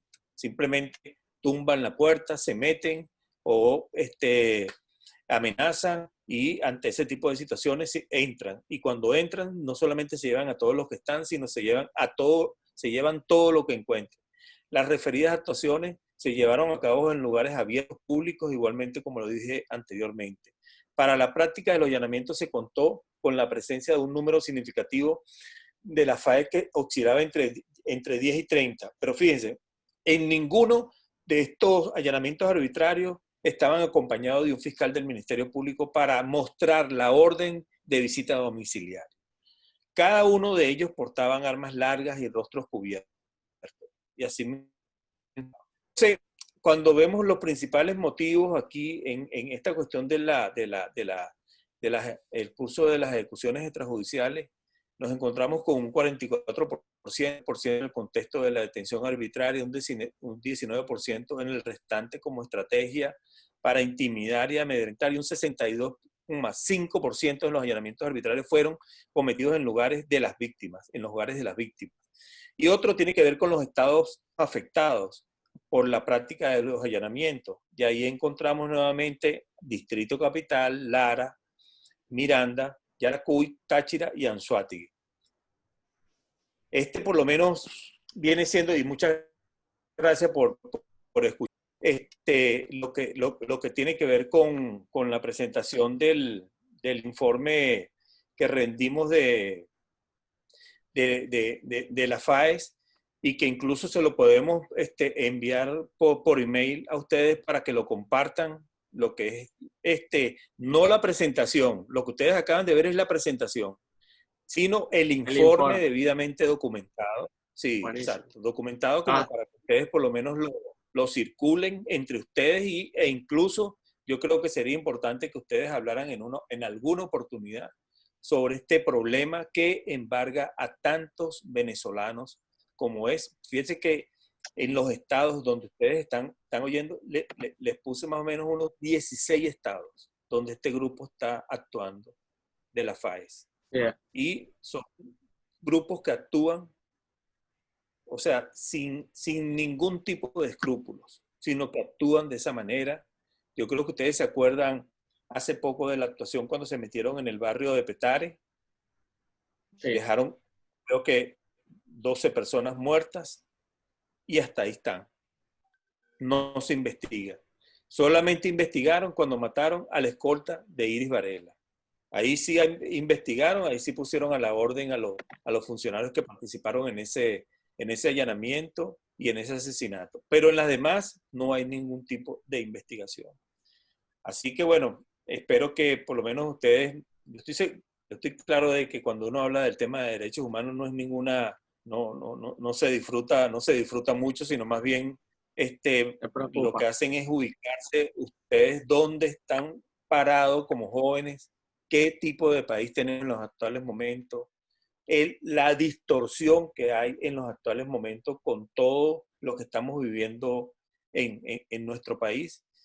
Y bueno, nada, yo quedaría como a la orden de la Asociación Civil Más Ciudadanos, incluso del equipo que nosotros tenemos en la comisión, que son jóvenes, todos son jóvenes, te lo digo, todos son chamos que el mayor yo creo que tiene 25 años. ¿Ah, los conoce? Claro, bueno, el mayor creo somos de la misma universidad todos. Bueno, yo creo que el mayor tiene 25 años. Pero tienen un reto por delante y que trabajan con el corazón y con toda la experticia y con todas las ganas de por lo menos tener una Venezuela totalmente diferente y que esto es un signo de que cuando nosotros nos presentamos ante cualquier espacio, la gente se queda, como se dice, bien impresionada de la capacidad, de la experticia y de la gerencia de este grupo de muchachos que están en el equipo de la Comisión de Derechos Humanos y que tienen están bajo por lo menos mi responsabilidad y que lo hago con mucho cariño y con ganas por lo menos de dejarle siempre a mi país, por lo menos algunos puntos, de demostrarles a mucha gente, ¿saben? Yo creo que una de las cosas que es importante es demostrarle a mucha gente que sí se pueden hacer las cosas. Uno no se puede poner en el lugar simplemente de la esquina para hablar. Yo creo que Venezuela está en un momento que necesita de sus jóvenes. Y como yo se lo digo a todo mi equipo, mira, ustedes son la generación de relevo.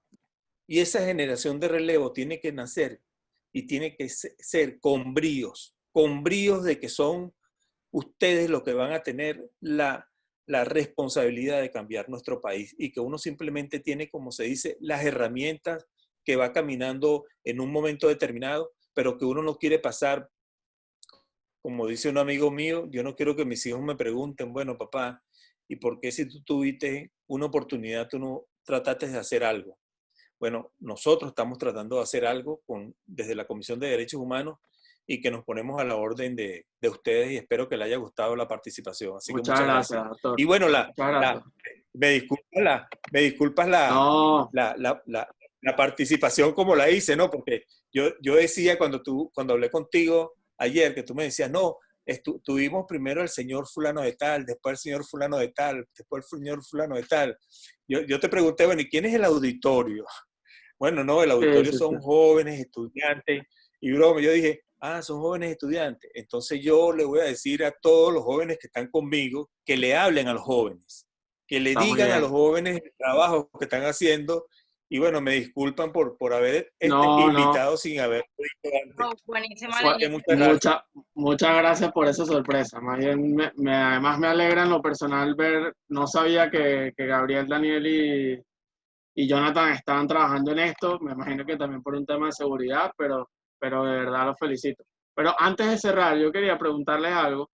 También hay unas preguntas que han dejado los participantes y los invito también a dejar sus preguntas. Pero hablemos antes, rapidito, de los derechos humanos, luego o en el medio de una transición. Imaginemos, se concreta una transición política en Venezuela. Yo recuerdo hace un año tuve la oportunidad de ir a Chile y visitar el Museo de la Memoria Histórica. No sé si ha tenido la oportunidad de ir, pero bueno, un museo donde está básicamente documentado y evidenciado todo lo que fue las violaciones de derechos humanos en la dictadura de Pinochet. Entonces, parte de eso, de la justicia transicional, ¿cuál es el rol de los derechos humanos en el marco de una transición en Venezuela?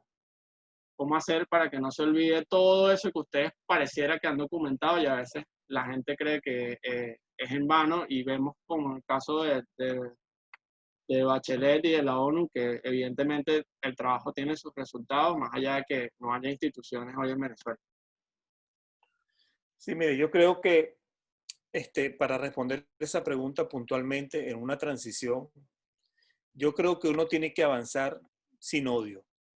Yo creo que las historias de todos los países que han tenido personas como Videla en Argentina, como Fujimori en Perú, cuando tú lees todo en Chile, por lo menos Pinochet, como tú nombraste, que incluso yo puedo decir que a mí me correspondió estando en Buenos Aires el día, en un acto, estar en un acto cuando abrieron la Escuela Mecánica de la Armada, que precisamente desde ahí se torturaban a los presos políticos de la época.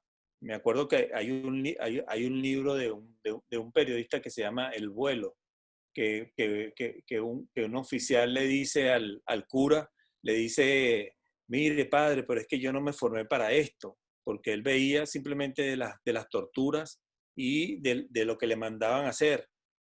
Y era simplemente de que ustedes saben que siempre cuando llegaba a la escuela de la Armada, le decía, hay traslado, y la gente se contentaba porque decía, voy a un penal abierto, no va a estar aquí cerrado. Entonces le decían, bueno, tienen que bañarse porque lo vamos a desparasitar. Entonces la desparasitación era precisamente una vacuna, pero una vacuna era para que se durmiera en el avión y los arrojaban desde un avión en el Mar de la Plata.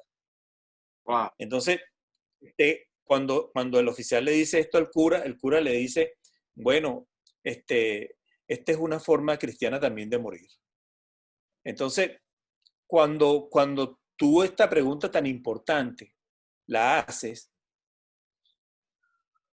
yo creo que, mire, nosotros tenemos que avanzar sin herir, pero en Venezuela tiene que haber justicia. Tiene que haber memoria. Tiene claro. Entonces, para esa memoria precisamente que estamos trabajando en la construcción. Cuando nosotros por lo menos vemos que presentamos un informe, fíjate, estamos presentando, que te lo voy a enviar cuando lo presentemos, creo que dentro de 2 semanas, el informe de 2019.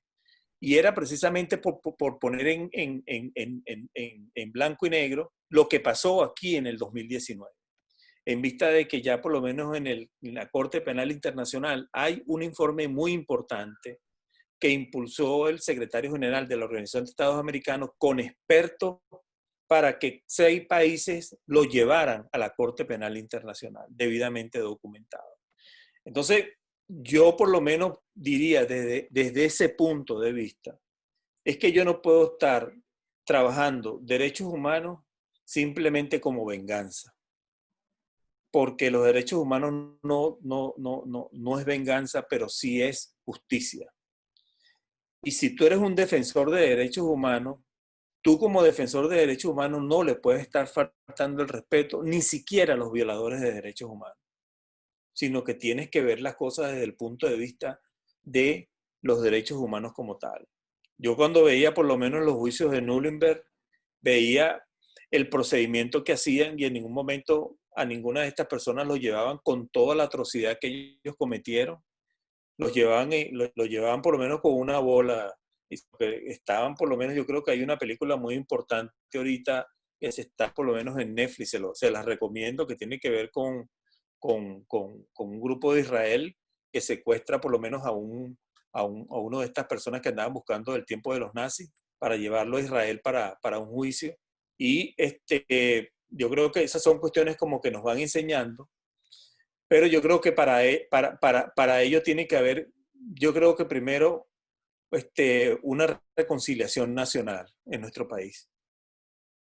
Y los jóvenes, yo creo que una de las cosas, cuando uno le habla sobre esta materia, siempre salen algunas personas que dicen, sí, pero es que tiene que haber venganza en esto. Tiene que haber venganza. No, porque la venganza nunca ha resuelto el problema. Y cuando tú te pones a ver, por lo menos, se los traigo por lo menos también como a colación, cómo hizo Mandela, por lo menos en Sudáfrica. Yo creo que Mandela es una referencia importante. Y que mire, cargo puesto una franela que es el número de celda de Mandela en el año 64, cuando lo encarcelaron allá en Ross Island. Y es un tipo que por lo menos tuvo 29 años preso.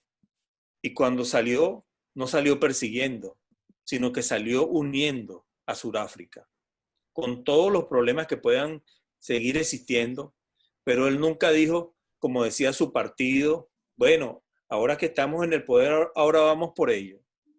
Y Mandela dijo, bueno, por eso no me eligieron a mí me eligieron simplemente para unir a Sudáfrica. Y eso es lo que vamos a hacer.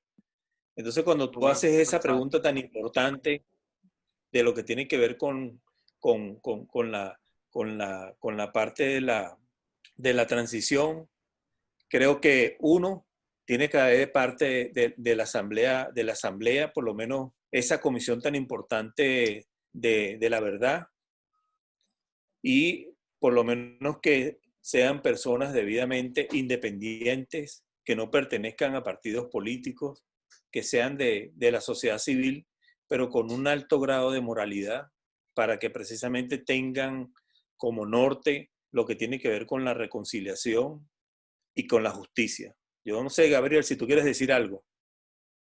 Sí, yo nada más quería agregar que eso sí lo hemos trabajado, sobre todo en el plan nacional. Nosotros hemos valorado otras experiencias importantes, no solo las latinoamericanas, sino unas un poquito menos conocidas, como la de Sri Lanka y Isla Salomón, que fueron muy parecidas al proceso de justicia restaurativa del que nosotros nos avecinamos. Recomiendo mucho, por ejemplo, las lecturas que saca el International Center for Transitional Justice, el ICTJ, que tiene varios reportes de cómo se tiene que organizar esto, sobre todo el tema de las roundtables con los perpetradores, creo que es importante. Y que bueno, que todo proceso transicional parte de una dicotomía muy importante, que es el enfrentamiento dialéctico que hay entre perdón y justicia. Entonces, ¿cómo ponderas eso tú en un proceso transicional? ¿Cómo tienes que hacer tú el enjuiciamiento? Pues yo pienso que con la perspectiva del límite de enjuiciar a todos los responsables de violaciones graves, pero entendiendo que eso no pasa por una venganza institucional, que es lo que decía Humberto, que es lo que hemos venido viviendo durante todos estos años, sino por comprender que esas mismas personas a las que están siendo sometidas a juzgado son personas que también son humanos. Y eso es muy difícil verlo, porque mucha gente dice, sí, derechos humanos, pero cuando toca la chiquita de tener que enfrentarlos, no los ven como tales, no ven el concepto del otro. Y por lo tanto no entienden que tienen derecho a un debido proceso, tienen derecho a la defensa, tienen derecho al contradictorio, tienen derecho a un juez natural, y eso está en el artículo 49 nuestro y en el 8 y el 25 de la Convención Americana. Entonces, en un proceso transicional, todas esas garantías tienen que estar presentes y es buscar los elementos necesarios para hacer posible la reconciliación entre perdón y justicia, que creo que es lo más importante. Mira, no, yo quiero decirte algo, por lo menos de referencia que me pasó en mi casa, porque mi hijo se graduó este año con Gabriel de abogado, pero él empezó estudiando medicina. Él quedó en la Escuela Vargas, en la UCB, y yo me acuerdo que los estudiantes de medicina hicieron una marcha desde la escuela hasta el PNUD. Y cuando llegaron ahí, los emboscaron, ¿no? Y por lo menos el hijo mío logró salvarse, pero llegó a mi casa. Y en la noche me dice, bueno, papá, tú que has ayudado a tanta gente, ahora ¿cómo haces para ayudar a mis compañeros que tengo más de 25 que detuvieron? Imagínate que te diga un hijo tuyo eso, que ha visto que tú te caes, como dice, a piña por los derechos de las personas privadas de libertad y que ahora tiene a sus compañeros presos, estudiantes todos de medicina, que lo montaron en una copita de un barrio en Petare y tenían que irse hasta el centro comercial El Marqués. De ahí tenían que agarrar un taxi que es un Maverick muy famoso que lo lleva hasta el José Félix Rivas y de José Félix Rivas subir en un Jeep hasta donde lo tenían preso. Entonces que tu hijo te diga eso en la noche cuando tú llegas a tu casa cansado, bueno, ¿y ahora cómo tú vas a hacer para ayudar a mis amigos? Entonces son como cuestiones que se las pongo en este dilema. Y entonces, ¿usted sabe cuál fue el personaje que los metió presos? Un señor que se llama Miguel Rodríguez Torres. Y Miguel Rodríguez Torres Ahora ahorita está preso. acaba de... Sí, está preso, pero que además de que está preso, la Comisión Interamericana emitió medidas cautelares de protección por la situación de salud que tiene. Entonces, la paradoja de todo esto es que fíjese cómo se llevó en ese momento presos a muchos estudiantes. Ahora fíjese lo que él está viviendo en carne propia. Que incluso la propia Corte, la propia Comisión Interamericana de Derechos Humanos emite medidas cautelares de protección por la situación de salud de este señor. Entonces, por eso, cuando hablamos de este tema, es tan importante comprenderlo, porque se trata precisamente de derechos humanos. Sí.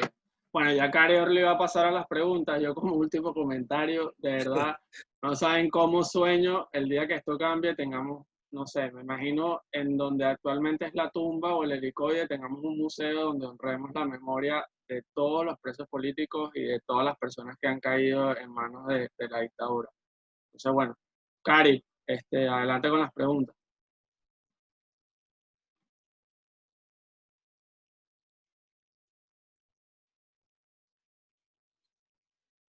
Bueno, voy a ir pasando yo porque creo que tiene problemas de internet. No sé Listo. si me escucho bien ahora. Sí, perfecto. Sí, perfecto. Ok, bueno, nada, agradecerles al doctor Humberto a Gabriel, Jonathan, Daniel por sus intervenciones. Por el tema de la hora, podemos pasar con 2 preguntas para finalizar, ya que, bueno, dentro de toda la ponencia hemos hecho reflexiones y demás. Doctor Humberto, no sé si le hago las preguntas de una en una o quiere que le dé las 2 de una vez. Dale, para ver si se las dejo a Jonathan y a Gabriel para que las responda. Ok, perfecto. Bueno, la primera pregunta la hace Gabriela Matute y nos dice, tomando en cuenta el tema por el cual nos reunimos hoy aquí y su cargo como comisionado para los derechos humanos, ¿qué acciones está tomando el gobierno encargado con respecto a los venezolanos que se encuentran actualmente en el exterior y que no cuentan con los medios económicos suficientes para mantenerse? La segunda la hace José González y nos dice, desde el derecho de la comunicación como línea de investigación jurídica, ¿qué rol han jugado los medios en el contexto actual para la promoción de documentación y difusión para la defensa de derechos humanos? Bueno, vamos a hacer algo. Yo la primera pregunta se la voy a dejar a Gabriel, que tiene que ver con esta parte internacional y precisamente de las personas todas que han migrado y de las políticas que de repente desde la Comisión de Derechos Humanos que estamos haciendo ante la situación que tienen y más ante lo que estamos viviendo en el mundo, que es el COVID-19, porque esto es una cosa que, mire, son muchísimos los venezolanos que se fueron simplemente como buscando otras alternativas en otros países y que lograron por lo menos conseguirla. Y que desde que reventó este problema que tenemos en el mundo, son muchos los que quieren regresar, retornar, pero es por la situación que tienen tan compleja, que anteriormente trabajaban para poder pagar el alquiler del lugar donde por lo menos habitaban. Ahorita no hay trabajo, ahorita están cerrados los trabajos y esa parte tan dura precisamente la agarran todo lo que tienen que ver como migrantes. Y en este caso, los venezolanos en particular. Mire, yo siempre digo una cosa cuando hemos estado por lo menos en otros países en el tema de derechos humanos. Mire, los venezolanos éramos turistas, no éramos migrantes, más bien venían a nuestro país, éramos turistas. Y ahora más bien usted ve la situación, cómo tratan al venezolano, que eso da en verdad dolor. Da dolor cómo tratan a los muchachos, a las muchachas, y que simplemente se salieron del país por lo menos con una esperanza totalmente distinta. Y cómo tú le dices a un muchacho que no busque alternativas en otro país para sus estudios, para trabajo, para alternativas más importantes, donde ellos por lo menos puedan tener garantía de su vida, tener garantía para comer, tener garantía en el área social, tener por lo menos posibilidad de trabajar para enviarle algo de comida, lo que tiene que ver por lo menos con una cuota a su familia, para que ellos puedan también comer por la situación que tenemos en nuestro país, donde el sueldo que nosotros tenemos es de $3 mensuales y cuando ustedes se ponen a ver por lo menos la cesta básica ahorita está por el orden de los $283. Entonces, ¿cómo puede comer un venezolano con esta situación que tenemos hoy en día en nuestro país? Y cuando se van precisamente a ellos arriesgarse a hacer lo que sea, pero con lo que sea, con lo que están haciendo, por lo menos le da para enviarle algo a su familia y le da para pagarse sus estudios, porque pueden estar trabajando de día y estudiando en la noche o trabajando de noche y estar estudiando de día. Mire, un preso, por ponerle un ejemplo, un preso en Colombia gana alrededor de 856,000 pesos. Eso representa mensual casi $260. Fíjese que me estoy yendo a la cárcel, ¿no? Como decía un gran amigo mío, criminólogo, un argentino, que él decía, cuando tú quieras hacer una comparación, siempre vete a la cárcel, porque ahí ves cómo tratan a las personas y ahí tú verás cómo tratan a un país, cómo tratan al ser humano. Mandela decía que la civilización de un país se corresponde no por el trato que le brindan a sus ciudadanos más ilustres, sino el dispensado a sus más marginados, que son los presos. Y cuando usted viaja y ve que por lo menos un preso en Colombia gana casi $263 mensuales, y en mi país un ciudadano, un padre de familia, no gana ni $4 mensuales, entonces ahí usted dice, ahora comprendo por qué el riesgo de que muchos se van, para que ellos puedan por lo menos enviar algo, para que la familia pueda comprar medicinas, para que puedan comprar alimentación, para que puedan por lo menos comprar ropa y para que puedan tener para sus estudios. Entonces, esa persona que sale como a sacrificarse por su familia. Y eso es por lo menos lo que nosotros comprendemos y es precisamente en lo que nosotros nos esforzamos por ayudar en lo que tiene que ver con derechos humanos en algunos organismos que tienen responsabilidades en esto. Y que ellos deben ponerse del lado de lo que son los principios de esos organismos que tienen esa misión con los migrantes, con todos los migrantes, pero en este caso que estamos hablando de Venezuela, con los migrantes venezolanos. Gabriel, ¿tú quieres completar algo? Sí, bueno, aquí hay dos cosas, ¿no? Muy breve. Primero, el caso de las personas que se han quedado varadas, que es diferente al de las personas que son refugiadas. Entonces, respecto al primer grupo, hemos tenido contacto permanente con las embajadas y por lo tanto hemos elaborado peticiones, por ejemplo, en el caso de España, como lo mencionaba antes, por el tema de cómo se encuentran las personas varadas, porque simplemente hemos tenido reportes en donde, aun cuando existe la posibilidad de que esas personas puedan volver a Venezuela, porque hay vuelos que están enviando a España para Venezuela para que se regresen esas personas, hay reticencia a aceptar que esas personas puedan abordar los vuelos de, digamos, los venezolanos, digamos, le den la cola cuando el vuelo español vaya a buscar a sus nacionales en Venezuela, bueno, que allí puedan abordar. Pero ha habido reticencia, no sabemos cuál es la razón. El subterfugio, la excusa es, bueno, queremos garantizar la integridad del territorio, pero de acuerdo con el artículo 13 de la Declaración Universal de los Derechos Humanos, hay una obligación de garantizar la repatriación. Es decir, todo ciudadano nacional de un país tiene el derecho a retornar a su país, y eso es un derecho humano.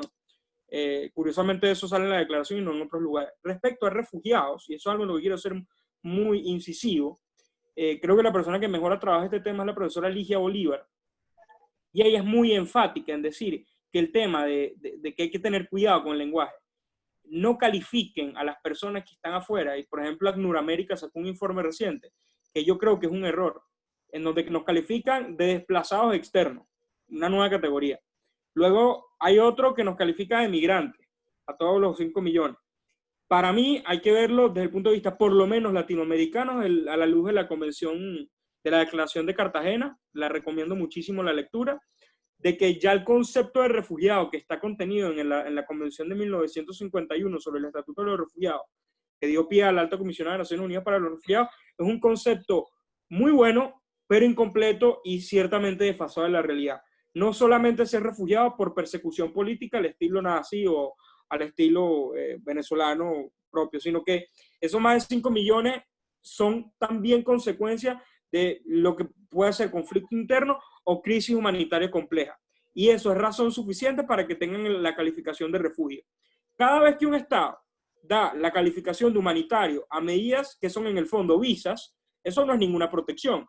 Y desde el punto de vista internacional, al día de hoy, no hay nada mejor para la tutela de los derechos de las personas que están en situación de movilidad humana que el refugio. No hay nada, y no se pueden elucubrar modificaciones nacionales en ese sentido. Entonces, creo que el tratamiento que nosotros tenemos que trabajar es para potenciar. Es algo complicado porque, digamos, en términos económicos es muy complicado para las personas y los estados aceptarlo, pero es que la calificación jurídica que merecen es el de refugio. Y en todo caso, las medidas de protección complementaria es respetar el principio de no devolución. Y muchos estados incumplen eso. Ahorita, por ejemplo, con la excusa de tener que repatriarlos cuando muchísimas personas han manifestado que no quieren volver. Y el otro problema que hemos tenido en la tercera categoría es personas que han sido devueltas, pero el régimen cuando las devuelven insiste en estigmatizarlas. Es decir, fíjense, se fueron y volvieron. Ahora, de hecho, la Comisión Interamericana en la relatoría de DESCA hizo un llamado que no se estigmatizara ni se criminalizara, porque es básicamente decir que fue un delito el hecho de abandonar su país y que ahora están volviendo. Pero es que el volver y el irse no fueron elecciones voluntarias. En ambas situaciones te viste obligado a hacerlo. Entonces, eso es muy importante tenerlo en cuenta. Entonces, bueno, yo por último quisiera cerrar, antes de darle la palabra a Jonathan para que conteste la segunda pregunta, con un comentario que veo aquí, que nos dicen que una cosa es impunidad y otra cosa es justicia. Todos los violadores de derechos humanos tienen que pasar por manos de la justicia.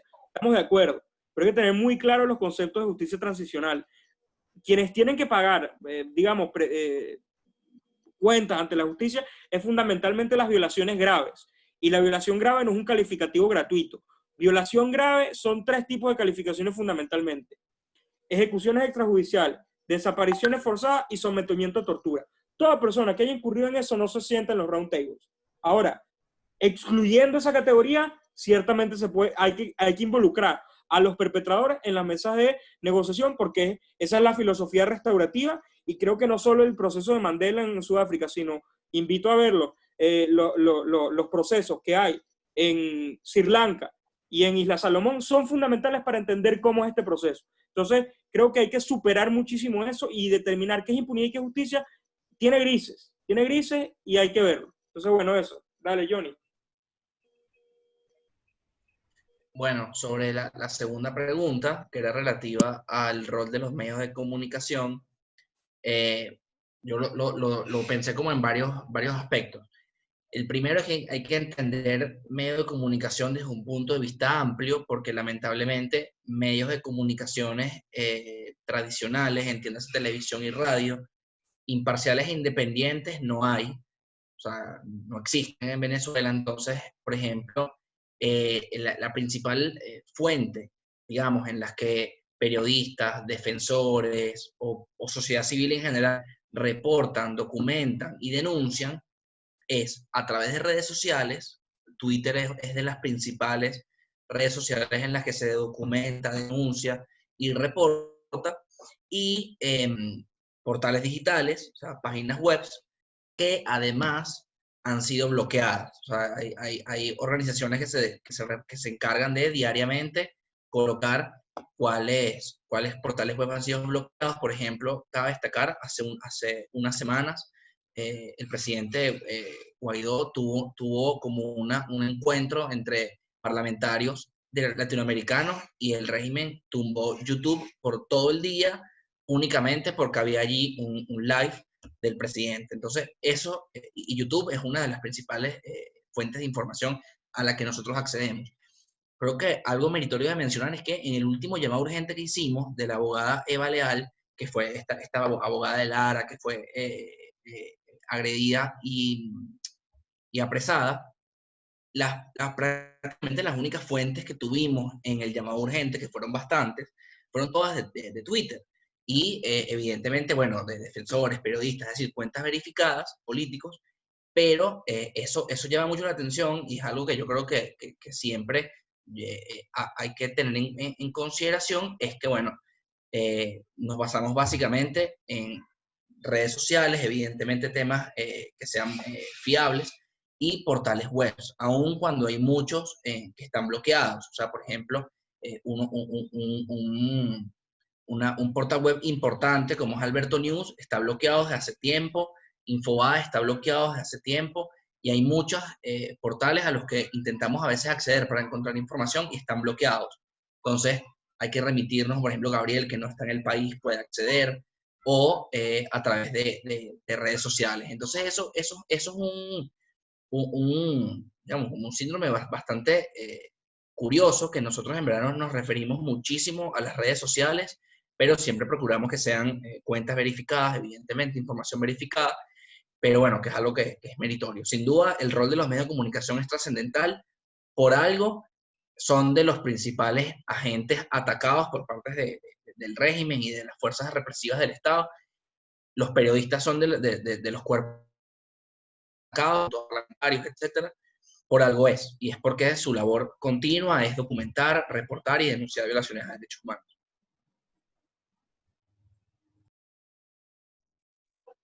Muchísimas gracias, Jonathan, Gabriel, de nuevo, doctor Humberto. Bueno, ya nos quedamos sin tiempo, se cumplieron las 2 horas completas de la sesión, faltan 5 minutos para cumplirse las 2 horas. Creo que fue una ponencia bastante completa, más así porque, bueno, el doctor Humberto vino con todo su equipo, no solo conociendo un poco más las experiencias, sino también los relatos y las preguntas que, bueno, los participantes nos hicieron llegar a través del chat. Una vez, muchísimas gracias. Creo que, bueno, ya es hora de despedirnos. Siempre las puertas de Más Ciudadanos quedan abiertas ante estos tópicos tan importantes, tan necesarios, y que en Venezuela nunca acaban. Cada día hay una información nueva con respecto a los derechos humanos y la violación de los mismos. Creo que es algo consecutivo. Así que, bueno, una vez más agradecidos por hacer